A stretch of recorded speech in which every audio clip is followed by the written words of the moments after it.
What's up, everybody? Welcome to another episode of the Prop Wiz. I'm your host, The Wiz. Today, we'll be doing a box opening and review of this Spider-Man statue. This is by McFarlane Toys. This is Spider-Man as he's seen on the cover of Spider-Man #1 by Todd McFarlane. Dude, if you know me, this is a big deal. I've got the comic book in a frame downstairs on display, and I actually got an extra one in my my comic book box, as well as other comic books from that particular Todd McFarlane run. In fact, I got a whole lot of Todd McFarlane comics, even from the Amazing Spider-Man run.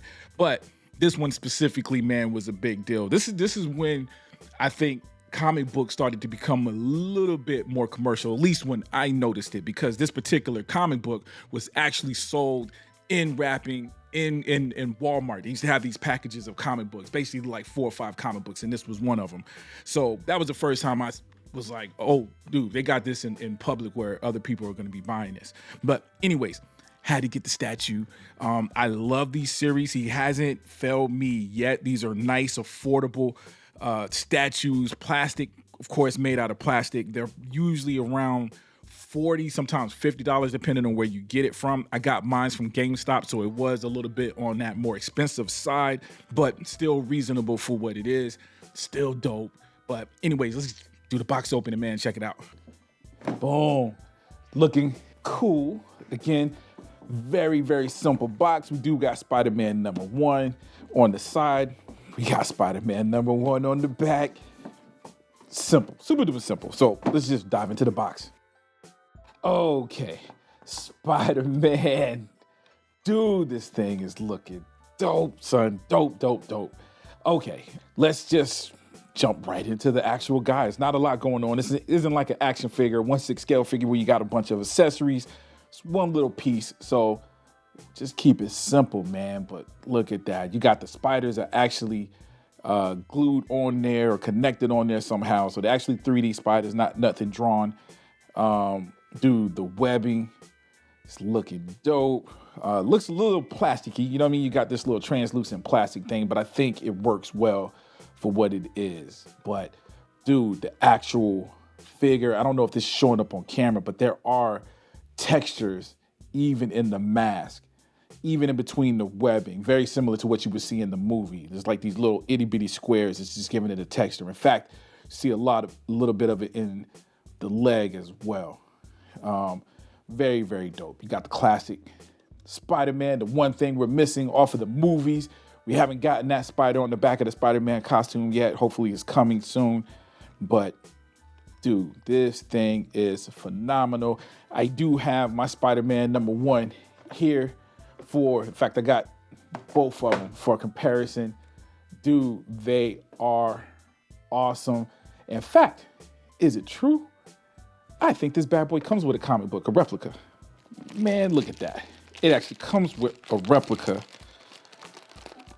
And it almost got thrown away with the box because I'm getting rid of the box for sure.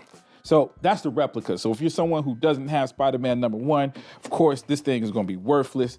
But to have the two, looking at the two comparison, I mean, this looks more vibrant. It might be my fault because I have this one on display in the sun. I can see where it's kind of tannish, where it's been browning, where it probably has a little bit of sun damage. The things we do with our comic books, this one is actually kept in the dark. So this one is my #1. This is just the one that I bought off the newsstand. This is the one that I actually bought. So this is personal to the heart, even if it's discoloring. Whereas this was the one that I bought for collector purposes. And again, this is the replica. Very good replica. You know what I'm saying? Again, if this is something you just want to have or you got McFarlane stuff advertised in it, to have or to display with this is cool. I'm going to put this in a bag, probably give it to some kids in the neighborhood so I don't never accidentally confuse it or mix it up with my comic books. And it also comes with a card. So this is dope. Now this I'm definitely keeping. I'm loving McFarlane's cards.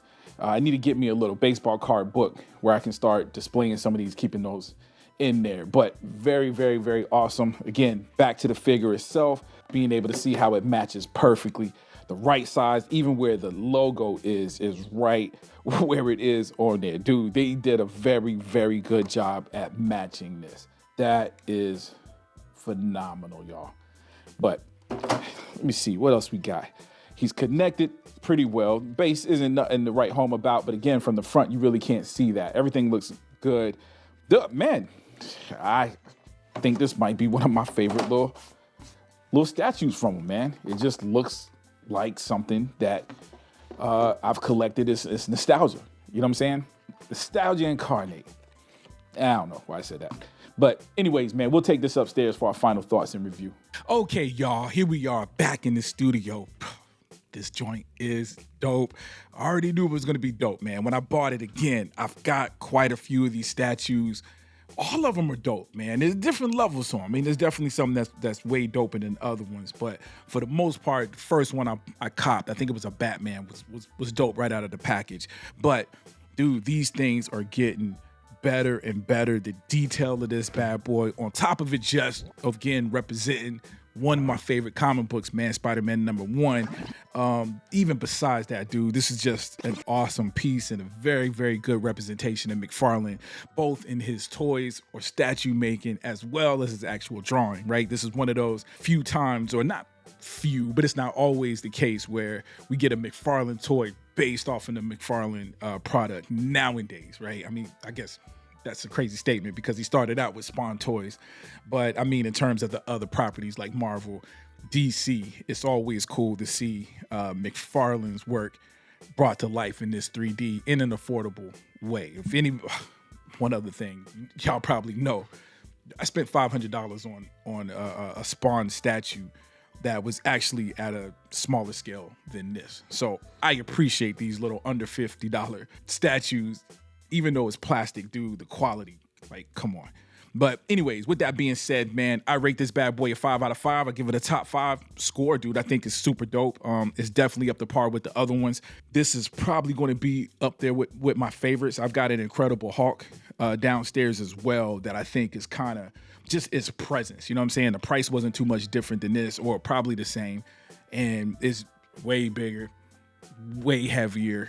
So you just got more presence to it, man. But this is right up there with it. But anyways, that's my thoughts, man. Let me know what you guys think in the comment section. Is this a yay or nay? Is this something you even collect? I'm assuming if you clicked on this that you got some kind of connection to this, either the comic book, McFarlane statues, or something. Let me know your thoughts in the comment section. Also, if you like this particular video, hook a brother up, man. Hit the like button. Hit the like button. Also, hit the bell notification button. That way you get notified every time I drop a new one of these. Also, if you haven't already, please subscribe.